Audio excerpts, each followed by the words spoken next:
We are popularly known as Cohort 3. All right. So the topic for today's webinar is my startup experiences.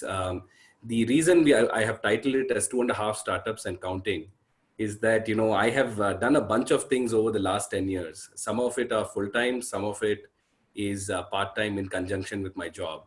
And this particular presentation shares my journey, my learnings, the challenges that I faced while running some of these initiatives. And hopefully some of you, or if not all, will benefit from some of the learnings that I've had. All right. So like I said, I have done startups across multiple sectors, but I'm going to talk about 4 or 5 of them today in this talk. Starting with Shlok Foundation. So this was in the social space. Then there is Smida Technology Private Limited, which was in the road transportation space. EasyCred Tech Private Limited is something I had built, which I went into full-time between 2018 and 2019 mid. AgriBooster is a product that I'm working on, and then a couple of other products that I'll just mention towards the end of the presentation. All right. So what is my purpose, right? The reason or the method in which I look at life is that technology must always be used to better human experiences or human lives. That's my purpose. And that's why some of the startups that I have created or some of the ideas that I have worked on are in that direction, right? So that's on purpose. So I'll come straight away into the first initiative. Surprisingly, Shlok Foundation is not something that I had planned for the duration in which it lasted. I had planned this for, after I do my other entrepreneurship, maybe want to do something in the social space. And this was the first thing which took off. So some of the key things were that, I'll just start with a few stories, right? So Shlok Foundation happened like this. I used to drive by a government school every day, and I used to keep thinking to myself, should do something about it, should do something about it. Eventually, it kind of became a bug for me, saying, why don't I look at some kind of a volunteering activity over there? I thought that the students in these government schools are fairly talented, and they could have the opportunity to, do better if they are given improvement in the areas of English education and computer skills. So at that point of time, I was working with IBM, and using IBM's on-demand community, I set up kind of like a small page. And this page attracted a few people from IBM, and that's how the initiative actually first, it got started. Piggybacking on that, we started generating a lot of volunteers. So suddenly 2 became 5, 5 became 10, 10 became 20. It went all the way up to 25. So this was the beauty of the IBM on-demand community, that it is able to pull in a lot of resources from a large organization like IBM and direct them towards a social cause. So how did we do this? We basically used to go to these schools on the weekends, all the working professionals, and we used to engage with students from class 1 to class 6.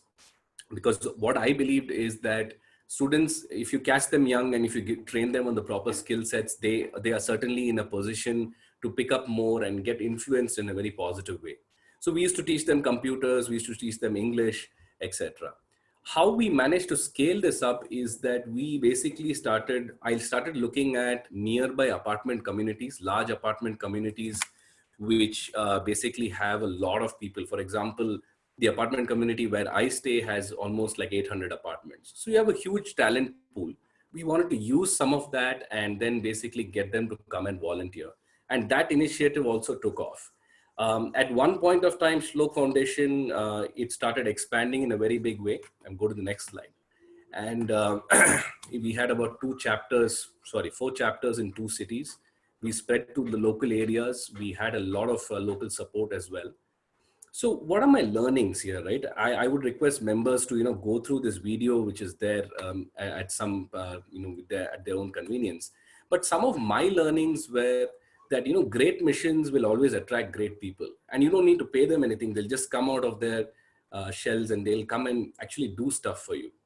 However, one of the learnings, or one of the things that I would do differently had I had that knowledge at that point of time, is that social organizations, they do need full-time volunteers or full-time employees, as I call them, because volunteer strength in a social organization will go through a peak and a trough, and this will keep happening because, well, that is the nature of volunteering. So this was Shlok Foundation. It lasted from 2012 to 2017 odd. And like I said, met a lot of wonderful people. But something that really touched me during this entire mission is how the kids used to look at us, right? They used to just smile and be so happy because we would come from a totally different background from where these kids are coming. Remember, the kids who go to government schools are not your maidservants' kids. Even today, your maidservants' kids are going to the convent schools or even the private schools. Even any type of maid, they would send their children to private schools. But the people who are there in the government schools, they are the children of the stonebreaker, probably broken families. They have no idea about what they're doing, etc. Right? So that's Shlok Foundation. The great fun part of it was having to experience all these emotions, having to touch so many lives of children in a very positive manner. And that's something I wanted to share with participants straight off. All right, I'm going into my next one. So the next one I would like to talk about is Smida Technology Private Limited. Smida, again, it grew out of a vision, right? One day I was sitting in a traffic jam in 2015, and I just imagined, I looked at my road and I could see that the entire road is chock-a-block and there is no traffic coming from the opposite side. To my right, I could see that there is a huge road which is unutilized. So I imagined that what if I had a programmable block on my right-hand side, and this particular programmable block could be configured however I want it. For example, it could collapse into itself or it could expand, etc. And that could just become a part of the infrastructure in a city. So I imagined this, and I started working with the DCP of East at that point of time, Mr. CK Baba. Now, he basically gave me a lot of promise and hope. He said, for sure, this is the solution we want. And, I will fund it and I'll make sure the money comes to you, etc., etc. So I started working on the prototype. Now, like I said, I don't come from a business family, so I don't have the kind of background that is required to make things happen. So I started relying on my networks, spoke to a few people, and we basically started building the prototype in Chennai. This was in 2016, mid 2016, right? And what happened, mid 2015. And what happened at that point of time was, I guess, a black swan event, right? So I had built the prototype. It had come to about 70, 80% completion. I would say that it was nearly ready to deploy. And then the Chennai floods happened. My entire prototype and the entire factory in which it was getting created got sunk. It went underwater. So I ended up losing a lot of money and time and stuff like that. The manufacturer almost got wiped out, etc. Right? So that became a serious, serious problem for me because I was literally left with nothing. I mean, I'd put in all my money, whatever I had, whatever little savings I could manage. I'd put everything in, and here I was standing with nothing, right? So somehow I kind of grabbed money from here and there because I was still working for a company at that point of time. So I just grabbed whatever I could, gave the money to the manufacturer. Then the commissioner got transferred. The guy who was backing the project, he got shunted out. I don't know where he's gone. I'm still searching for him. My project hit a complete wall, right? So basically I got the prototype out in the coming year in by September of next year of 2016, I got a prototype back to Bangalore, and I've kept it here at my warehouse at my factory. But it is still awaiting deployment. Can you believe this? I have gone to every single agency in Bangalore that you can think of. I've gone to LCTA, I've gone to the NHAI, I've gone to the Bangalore Traffic Commissioner's office. Multiple commissioners I've met at the local level, at a senior level. And what I have received from them is nothing short of abuse, right? They have abused me and they have shunted me out. I'm not talking about the private guys, but certainly the traffic commissioners of each of these cities, they've been extremely rude and unprofessional. They know the solution is good. In fact, they have acknowledged it many times to me, but they just don't want to do anything, right? So here are some of the links. You can see the illustrations for yourself. There is a prototype video and an illustration video for you to see. But here are some of my achievements and learnings, right? We made it to the top 100 ideas of Elevate 2017 and 18. This was a government-run program where you gave your idea, you submitted your idea, you went through multiple rounds of evaluation, and they called you in, and they took in final face-to-face evaluations. We made it there in the top 100. We made it to Qualify, which was a Government of Karnataka program. We were shortlisted for multiple accelerator programs. We won the Bosch Smart Cities program in 2018. We won many mentions in media, etc. Right? Because everybody knows that this is a very radical technology that is being brought out to the world. So here are my learnings, right? I think from a B2G perspective, somebody says that India is not a talented country, I would disagree. Somebody says that India is not a well-distributed country in terms of wealth, I would agree. And I would also say, add to that by saying that our politicians are not stopping our growth. I don't believe that, right? Because every single politician, whoever I've shown my idea to, including the current Chief Minister of Gujarat, every single one of them has understood the implications of what this is. And they have always appreciated. The common man, they have always appreciated it. The traffic havaldars, they love me. In fact, many of them have blessed me saying, hope this goes live someday. But the bureaucrats who actually sit and make it happen, no support absolutely in any way, right? They just don't want to do anything. Maybe it is because of corruption, maybe it's other reasons. We don't have any idea. The other learning that I have from this startup is the concept of MVP. Now, remember, I told you that we had built the prototype, etc. One of the mistakes I made personally, when I look back now, is that I should not have gone for the level of sophistication that this prototype has. So it has two modes. One is you can use a remote control and kind of collapse it or open it. The other mode is you have a panel board. You can press the panel board and you can basically excuse me, you can basically automate the programming, which means it will open every 10 minutes for 2 minutes or something like that. That kind of a mode was also created using a full panel board. This ended up costing me another 3 to 5 lakhs, which was not required for me to spend because frankly, the number of unknowns and number of variables which were there were very high. So that's something of a learning for me, that when you build a product, please build for MVP. Do not build for something beyond that, because you don't know, first and foremost, whether that version of the product that you're building, which is highly sophisticated, is really required in the real world, right? So that's some of the learnings from Smida Technology Private Limited. I move on to my next startup. But before that, my specific ask for this particular thing is, can any alumni from our network help me deploy our prototype? It could be in a private community, it could be on a public road. I really don't care, because the prototype is just rotting at my partner's factory. I just want to have it see the light of day. Beyond that, I'm not expecting anything. I'm not expecting any monies for it. I have invested a lot of my money into it, but I'm all right with that. So if any of our alumni can help us, including a private builder who has a large apartment complex, even that would help. And we'll be happy to deploy, provided they can take up the installation costs. That will not be too much. I move on to my next startup. This is where I went full-time into a fintech space. So this was between 2018 January and mid of 2019. We had 3 tech co-founders. And the way I approached this particular startup, I felt was a little better. So what I did is, in 2017, I was doing a lot of research on the fintech space. One of the ideas that kind of struck me was that, and this is something more personal to me, right? Because I basically have experienced this, and I'm sure a lot of people have experienced this at some point or the other at various retail stores. We end up giving cash at a store and they give us a chocolate back, or they don't give us our change back. So Piggy Bank, which is the name of the venture, basically the tagline was, give digital change, not chocolates. And the way we researched this particular idea is that I actually got into the supplying of coins in the retail space. So I actually used to pull coins from temples and buses, etc. And I used to actually sell it to the retailers. And that's how I did my market validation. I ended up supplying over 1.5 lakh rupees of coins, for which I made some small sum, right?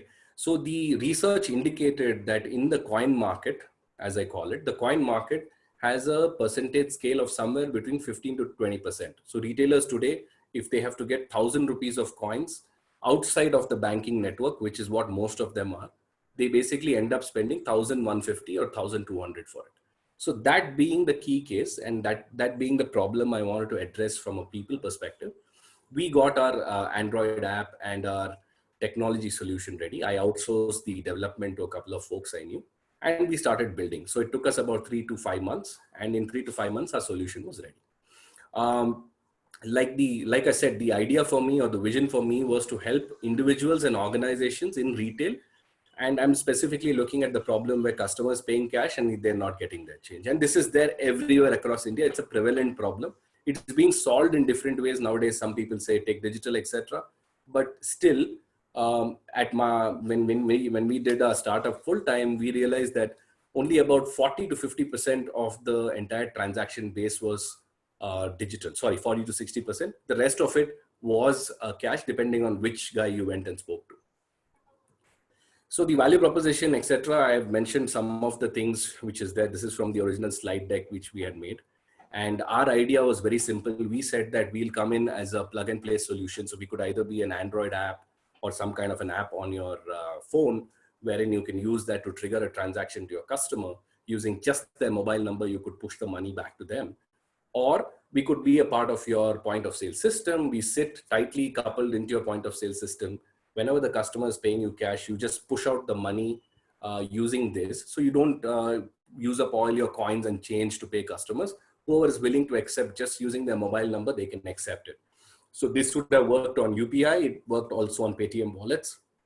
So different types of wallets were also supported by this platform. Right. So here my achievements, some of my achievements over here. Well, a few small customers in Bangalore did take up the solution. So when I say few, a couple of them were really interested in our solution. They actually found value in it. So they were repeat customers.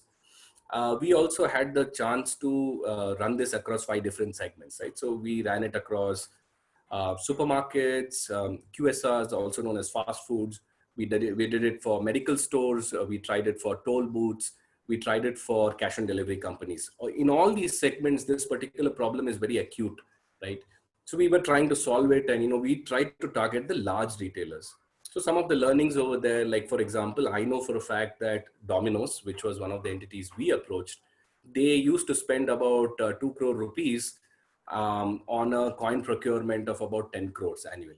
So this is the kind of money that they used to spend. So we just thought that using our solution, we could become a part of that, a part of the solution, problem alleviation, and charge them a small fee, and we would have become a reasonably okay startup to be there, and figure out from there where we want to go into the fintech space, right? We also, and this was, like I said, this same problem was acknowledged by KFC, by Pizza Hut, by Domino's, by all of the large guys, by McDonald's, etc.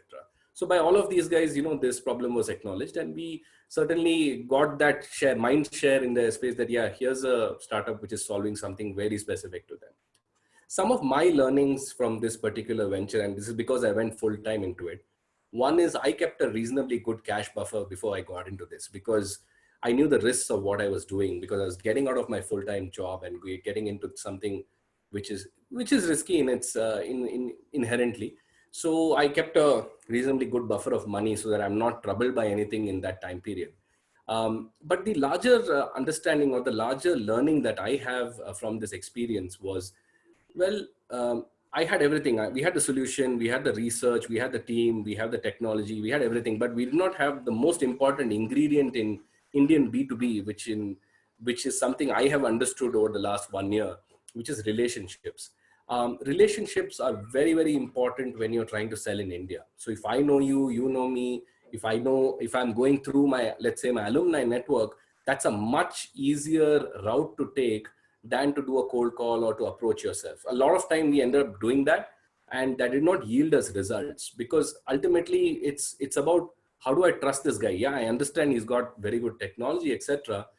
But are we really at that kind of mindset, in terms of the curve, in terms of the innovation curve, right? So that's one of the key learnings. The second one is, in Indian culture, I think it's a bad habit, being a little critical about us as well, that we don't know how to say no. We just don't say no to people. So a lot of times what happened is we ended up chasing these guys for more than many months just to get a yes or no for a pilot. And they would say no at the end of a 3-4 month cycles. And we would just be shattered, because look, we have spent all this effort, we have spent all this time behind you. You could have just told us that in like 15 days, maybe we would have pivoted, maybe we would have done another startup, right? So something else could have come out of it, but they never said no. So that's one of the things. I mean, one of the ways to understand if somebody is telling you a no is to see that there might be no progress on what you are asking or requesting from that party for a long period of time, and don't give it more than 30 to 45 days, because in 30 to 45 days, everything is sorted out one way or another. It's either a yes or a no, whether it's a deal or anything else, right? So that's something which, is a learning, I guess, for most people, that learn to understand how people are saying no in different ways, right? Now I'm going to talk about some of my new initiatives. This is 2019 onwards.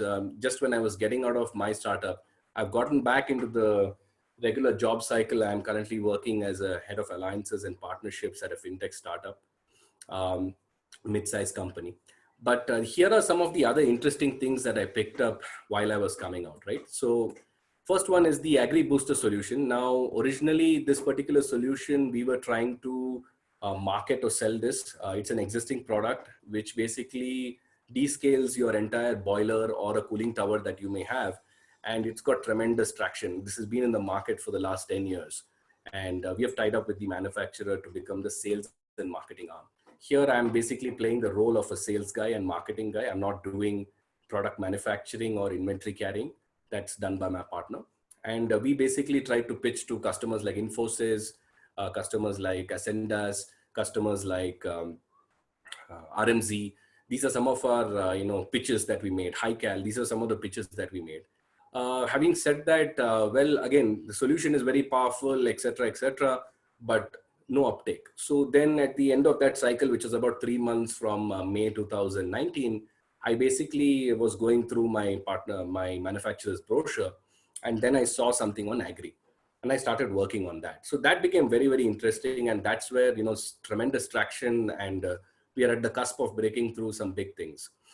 So about 10 to 15 tons of this product gets shipped monthly, right? And it is a completely herbal Ayurvedic product coming from the science of Ayurveda. Basically, you spray this on your crop top down and a little bit at the root, and it will jump on an average your productivity by about 15 to 30%. It will also act as a natural pesticide and a natural fungicide, bactericide, etc. So all the problems of your plant are sorted. You don't need to use any kind of chemical fertilizer or chemical pesticide. It works across different types of soil conditions and crops, and it's sprayed along with water. So this is the product, and I've got a few customers already right now, and few trials which are going on. So I got trials going on in Salem. I got a trial going on in Rajasthan. I got an upcoming trial in Bengal. I got a few trials all across the south, and so is my partner, right? And our vision over here is we want to boost farm yield. We are targeting the 20% of Indian farmers who basically have, let's say, 3 to 5 acres of land. And we are saying, here is a solution which can help you jump your productivity and do a lot of things for you. So that's our target. Even if I take 7 Janmas, I don't think this particular solution can be sold that fast. So that's a little bit about the Agri Booster that I'm working on. Here are some of my achievements. Like I said, so we got trials all over the country, and we have been able to jump crop productivity by 50 to 100% in bindi, tomato, sugarcane, green chili. Also, a lot of times what we are seeing is where we are putting this solution, and if it is applied properly, this will bring to life dud plants, which basically are not giving yield. This has got that power, right? Some of my challenges and learnings, well, a lot of people have come and pitched organic to these farmers. Some of them have done their job well. Some of them have not done their job well. So the farmer basically, they're probably the best customers I've worked with. If somebody were to ask me to grade customers or people who I work with, I would say farmers would be on top of that. So they've been very trusting, very nice. And I can give you like tons of examples, right? If you were to ever visit a farmer's field, the way they will treat you, and that is something which really touches me, right? The way they will treat you and the way they'll make you feel, and it's all genuine. There is no faff, there is no hidden motivation behind it. They'll make you feel really nice about meeting them and doing stuff for them, etc. Right? So a lot of competitors have gone in here, and kind of a little bit of damage has happened, because everybody now says, you know what, you can talk about whatever solution, but I don't know if it works, or I don't want to trust it, etc. So that's one problem. The farmers don't seem to understand how to spray a particular solution, even though we give them detailed guidelines. Some of them actually spray as per man marzi. And there's a lot of ask for free trials, credit cycle, we'll pay you later.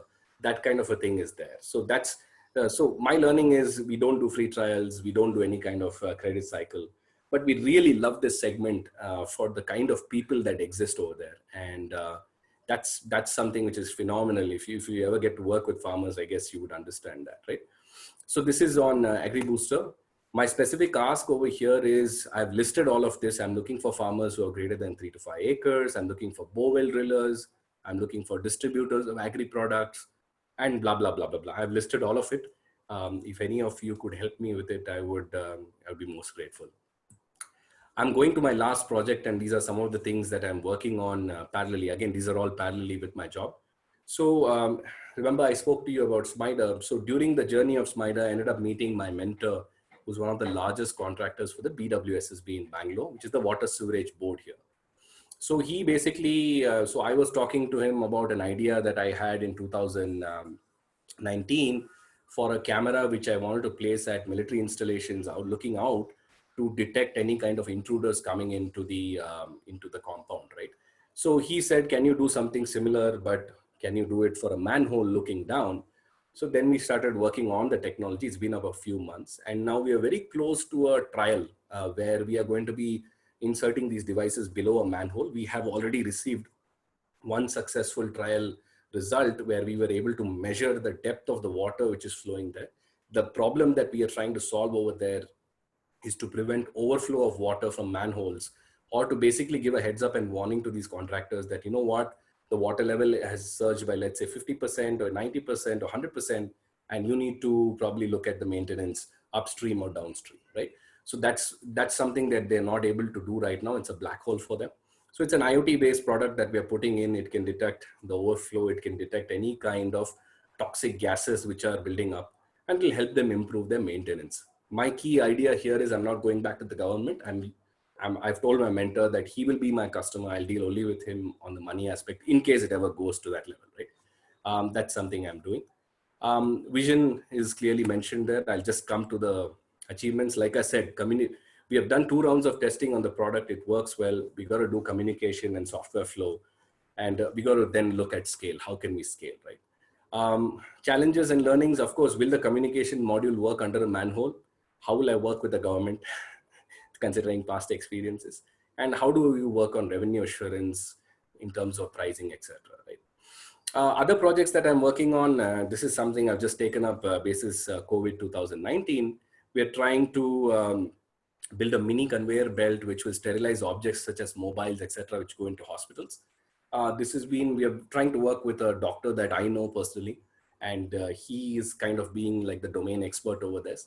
So we are hoping to build this in May 2020. In the next 1 month, we want to deploy this. And the designs are ready, but of course, because of lockdown, we are not able to bring all the components together and then, take it live. So that's some of the initiatives that I worked on over the last 10 years. That's, I would say, my decade of learning from 2012 to 2020. I am happy to take any questions. I think I've finished on time in 28 minutes. So you can open it up, Nikhil. Thanks, Ashwin. Guys, anybody has a question, please raise a hand button. So I can. Venu, go ahead. Ashwin, this is not a question. This is not a question, but this is my observation. Okay. Sure. More to do with your Shlok. Okay. Yeah. Your Shlok has actually inspired a lot of people. All I wanted to tell you is like how I know that, because I know that Shlok has actually. First, let me be brutally honest that I did not know that Shlok was actually coming from one of my alumnus. Okay. Okay. Until I've seen your profile coming from Sachin in the morning today. Okay. Right.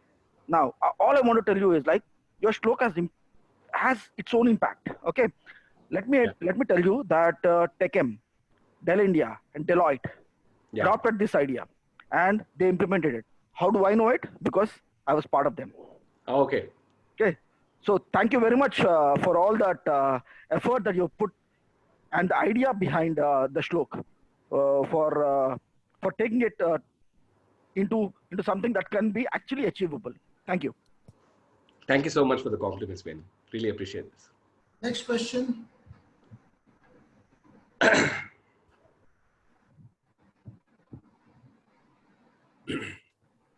think they're still digesting your so many startups. I think there's a question from Malini. So the police officer who encouraged me is Mr. C.K. Baba. He was the ex-DCP of East. And like I said, he happened to be in position or in power when I was pursuing the idea. In fact, he's the one who told me, go ahead and build a prototype and I'll help you basically do something about it. I think he's in Ballari. I've recently discovered his number. So I'm planning to give him a call. Anyways, I've written to the Prime Minister, Malini. So I've written to the PM and to the Transport Minister. What more can I do? So happy to get any help. Yeah, Sanjeev, go ahead. Sanjeev Naruna. Ashwin, I'm Sanjeev here. My apologies, I joined a little late because I was on a run. But one of the things, I think this is precisely why it makes sense to get the alumni together. I think we all AM alumni have been sleeping, and everybody thinks it's somebody else's job to get everybody together. But now that we gotten together, let me tell you, I don't know if you know, but there are 2 AM alumni. I think they're going to speak next week. They're doing exactly very similar to what you're doing in the agri space.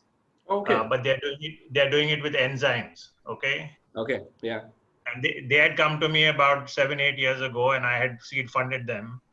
Oh, nice. Today, they have a pretty successful business, and if things work out very well, these guys will probably be in the $100 million valuation pretty soon. Fantastic.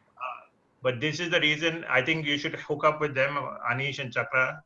And I'm happy you can get my coordinates and all that. But more importantly, I think for everybody on this call is, I think we all have to do our part into connecting, and we can all get added value to everybody, whether it's to giving the junior guys a job or connections in some shape or form. Anyway, please connect with them, or you can connect with me, because I've been helping them for about 8-9 years now. So because we will now be probably raising $20-25 million to put up the big plant now. We have a small plant, but a bigger plant.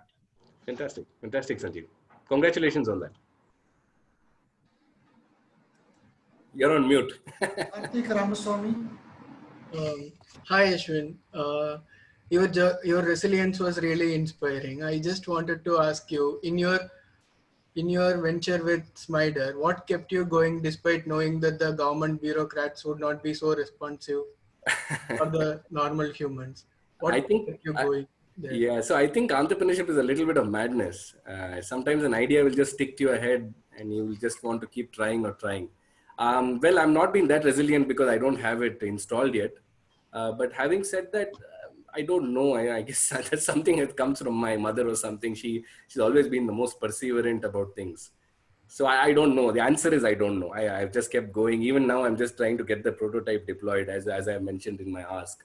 I guess that's one of the traits of being an entrepreneur, or a person who wants to do something on their own, right? So, good luck. No clear answer. Okay. Any other question? We still have 25 minutes to go. I hope everyone got a little value out of it. I'm happy to share any more. Amit, go ahead. Hey, Ashwin.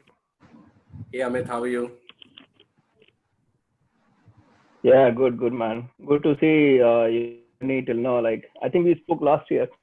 So about your agri thing, I don't know whether we spoke last time or not, but for the agri one, have you approached all these agri e-commerce ventures? I think there are a lot of e-commerce companies which are supplying inputs to farmers these days. Yeah. So maybe I think one of them is at least one of them I know. Big Heart is in Bangalore. They are doing good job, I think, for last 4 or 5 years. So if you want, I can connect you to them. I don't know whether I already told you this. But no, you haven't. So thank you so much for agreeing to share that. Yeah, happy to connect with them. I've been doing my own go-to-market. I've been scraping all kinds of data to get to the farmers. Yeah, even agri startups, a lot of them I'm talking to large aggregators who have multiple thousands of acres of farms. I'm talking to individual farmers. I got a connect from an alumni to a person in Orissa. We did a trial over there. So happy to explore that, Amit. Yeah, any help you can give is more than welcome. Yeah, let's connect offline for that. Sounds good, man. Thank you.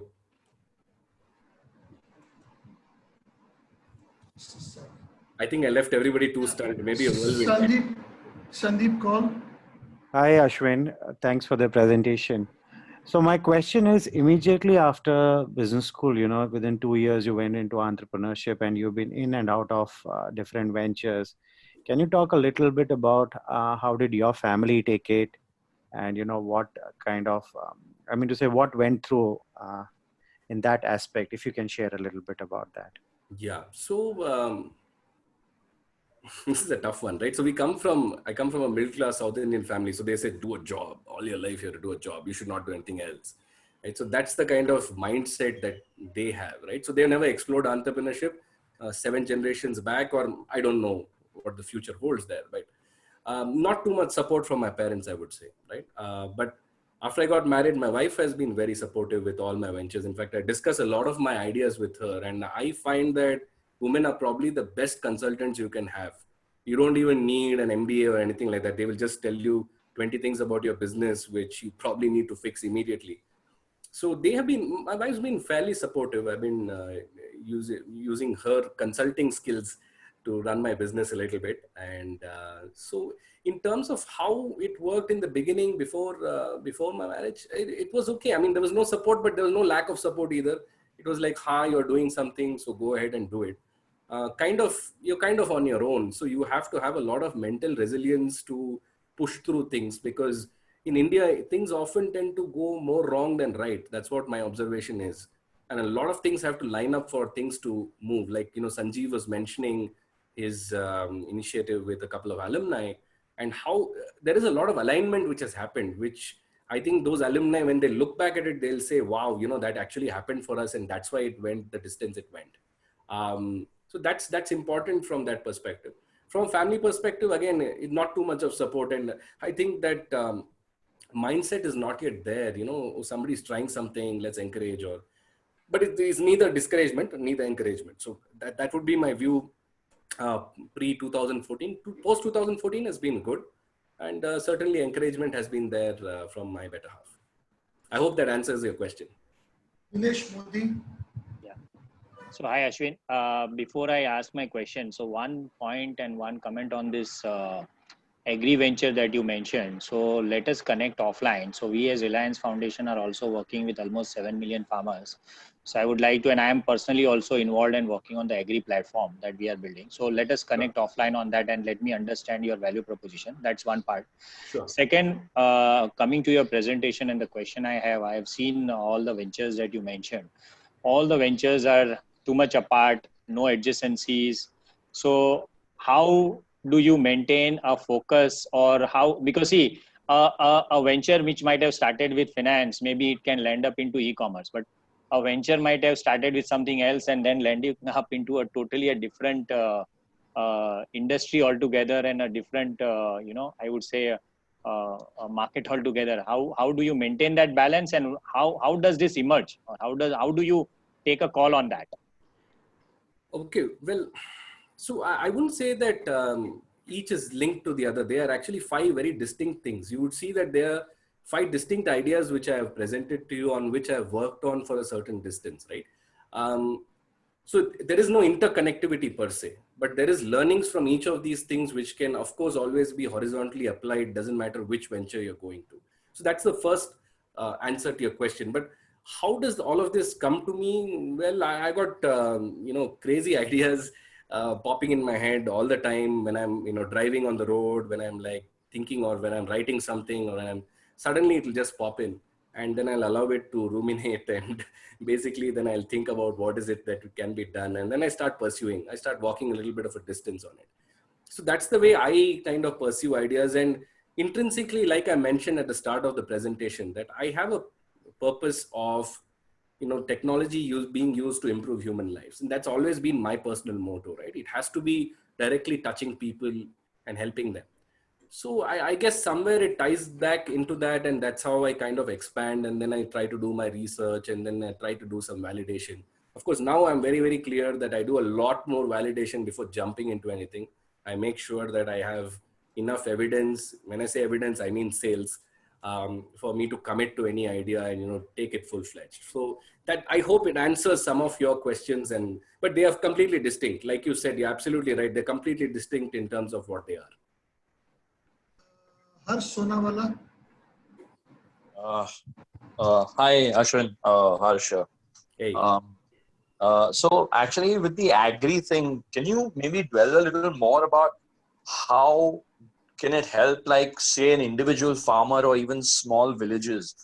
Yeah. Or what's the direction that you're thinking of taking it there? Yeah, so two things there, right? So that's not my own venture. Like I said, I'm doing sales and marketing there. I'm more of a sales and BD guy for it. Well, at the farmer level, I've segmented it kind of differently, right? Basically, I'm looking at farmers who have more than 3 to 5 acres of land. I'm not looking at the small marginal farmer, because typically what I have observed, and I've tried these kind of experiments as well, where I tried to sell the solution to somebody who had an acre or 2 acres, and they immediately start giving me objections on price, which may be true, may not be true, I don't know. So they may not be the right target market for it. Having said that, maybe at a village level, it can be a pooled thing to buy it and distribute it, is what I'm thinking. Because the solution, the way it exists, and what I have seen, particularly in bhindi and bottle gourd, where the bhindi grew to 1 feet and the bottle gourd kind of almost became like 40% bigger than what it is. I have personally seen these two results. It's a phenomenal thing for a farmer to get that kind of jump in output, according to me, right? So certainly, at a farm level, it's something that can be explored. But then again, it always takes 2 to tango. So who's going to help me from that side is the question I'll ask in return. Pankaj Sudan. Yeah. Hi, Ashwin.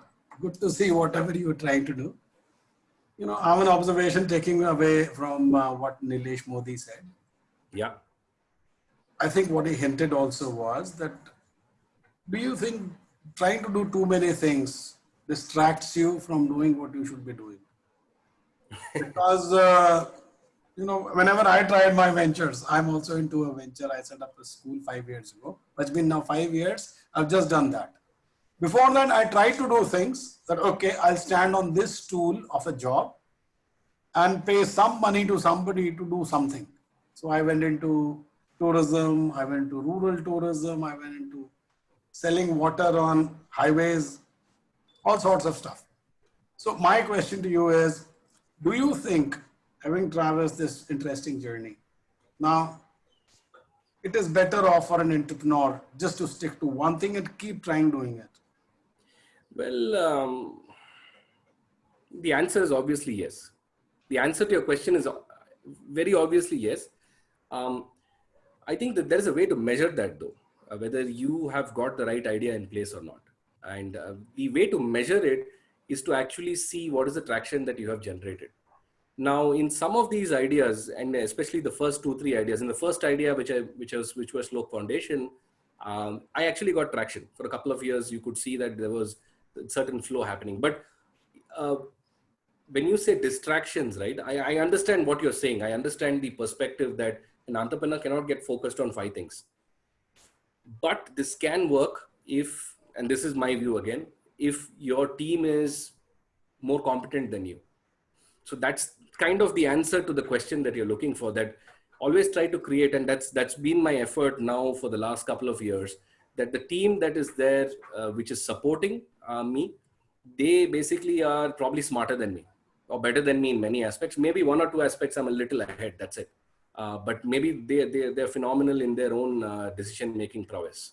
So if you can rely on that kind of a support structure, you can certainly do multiple things. But again, I defer to your expertise in this and what you mentioned, that certainly it's better to focus on one thing. Agreed. I agree with that. Mr. Ajay Singh, would you like to, Mr. Ajay Singh? Yeah. Yeah, Ajay, I saw your comment on the chat box, so thank you for that. I will certainly connect with you. Plus, please go ahead if you have any other questions. I think he's still on mute. Yeah, Ajay, Mr. Ajay, you want to ask him something? I just wanted to help him, but I also missed his first part of his telephone venture. Is it on or dead? Because I have a friend who's running a similar thing on a much higher digital platform for foreign exchange. I think yours was a little different. It was just payment issues, but the digital platforms are the way forward, though it does need a very much more ramp up of technology.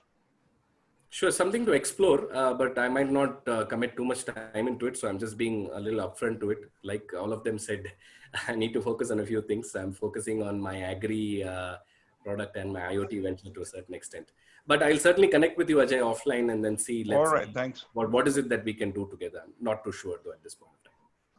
Ashwin, so have Harsh Sonawala given the number to you. I hope you put it down. Yeah, yeah. And then you have Renu saying that you can get in touch with Anil Kumar. Yeah, yeah. And you talk to Ajay Singh, correct? Yes, that's correct. Yeah. Now, just Kira.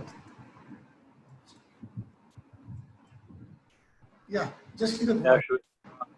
Yeah, so building on to what Pankaj was mentioning, and I see that, I mean, I've also taken a similar path to you. I'm an entrepreneur. I've been from MBA, now I've gone to doing product design. So I work with corporates and all. I've been at it for 5 years now, doing pretty good in terms of where I am and where I should be. But post-COVID situation, I think, with a lot of budget cuts and everything from the companies, it is not something that is, going to survive. So I'm looking at some options myself, just exploring. Okay. So my question to you, sweet and simple, is that you have been in the entrepreneurial ship and then you have been out in the corporate world, working for somebody else. How easy is it to switch? Like, were you able to find the job easy? Right? I think this discussion also happening before the presentation started, right? Yeah. So, well, if you become an entrepreneur once, right, the fact is you will do everything. There is no excuse for not doing anything because ultimately it's your baby. So you will have to spend a lot of time doing documentation, accounting, collections, sales, technology, customer, partner management. You basically become really good at getting stuff done, whether personally or going to somebody else and getting it done. So you will face no problem provided the company is willing to, invest in you. So there you'll not face a problem in terms of your own competency and skill set, because ultimately coming and doing something on your own, especially if you get into something full-time, I'm not talking about the part-time ventures that I've done, but I've done something where I went full-time into it. I invested my money and time into it. It will change you dramatically. You will ask yourself a lot of questions before you commit full-time into anything, right? And you will take everything with a pinch of salt. So it kind of makes you a really pragmatic realist. My only difference in terms of how I found my current job, if that's something of a question from your side, is I just wrote to the top 40 fintech companies in India. I just wrote to all the CEOs. A couple of them responded. One of them interviewed me and I got in. That's it. So I told him what I had done and, some of the ideas that I've had. And he was very appreciative because one of the things that they were looking for is former entrepreneurs running some part of the organization. Okay. Sushil Srivastava. Yeah. Sushil, go ahead. Yeah.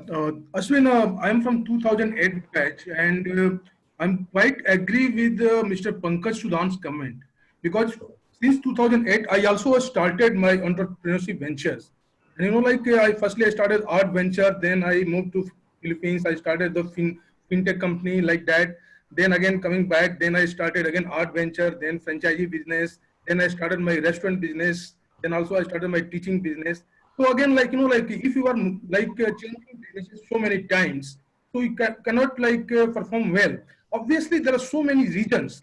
We are coming from the middle class background and we are not getting so many supports. Again, if you are running after the VCs and you can say angel investors, so they take some time and if you want to build up a team, again, it takes so many things. But now I'm quite focused on my art business. And I think it's better to focus on only one business and taking all those, you can say like concentration or focus and making it much deeper. And then if like AIM Alumni Association, whether it is India team or anywhere, if they can create such kind of platform where at least those wannabe entrepreneurs or those who are struggling, they can at least pitch some kind of idea and try to connect with those kind of investors, just like Mr. Sanjeev Noran mentioned about. He is the right person. Maybe like some other person also can join and can help us, not like financially only, maybe like advisory part, mentorship part, or so that like we can pitch it to other persons also. Like I tried to connect with Indian Angel Network. Then they mentioned clearly that can you show me the technical aspect, how technically you are sound and how your team is sound. Then we can invest 250,000 or 300,000 US dollar right now.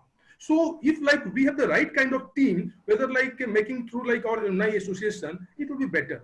So I think you should also like concentrate on one part, like what Mr. Pankaj Sudhan mentioned. I completely agree with his point of view. It may take like a couple of years to validate your idea. It may be challenging and you may find some other kind of opportunities. But again, like if we focus on one area, then it will be better. That's my like feedback. Sure, and much appreciated. Like I said, everything is a little bit of a learning, so it's good to get that kind of feedback. Ashwin, yeah, I appreciate, everybody talks about success.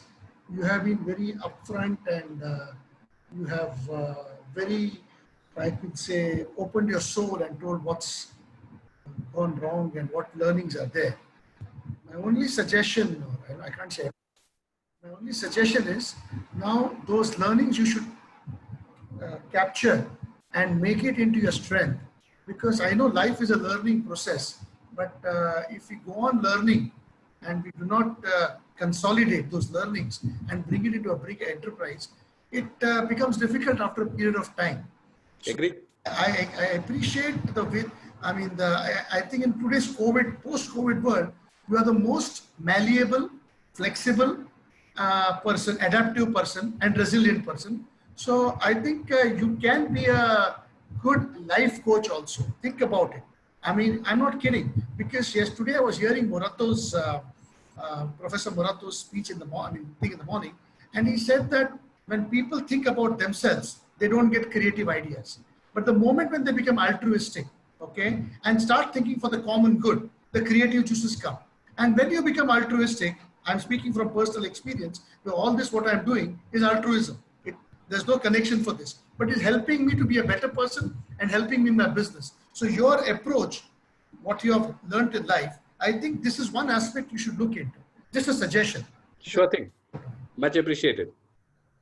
So now I think everybody has, I think Mr. Aladi also has given you that he's a crowdfunding. So I hope, because once this webinar goes away, that information might go. Yeah, so I'm just copying that down. Just give me a second. Yeah.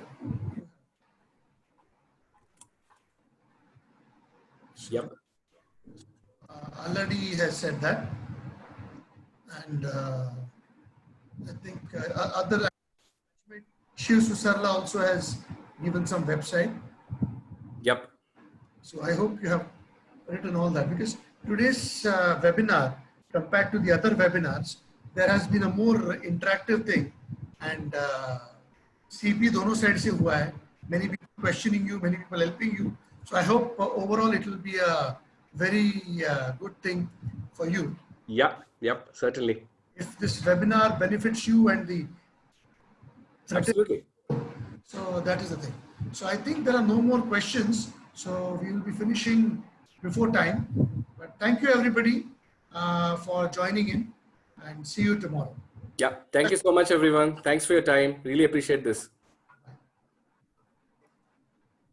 Bye for now.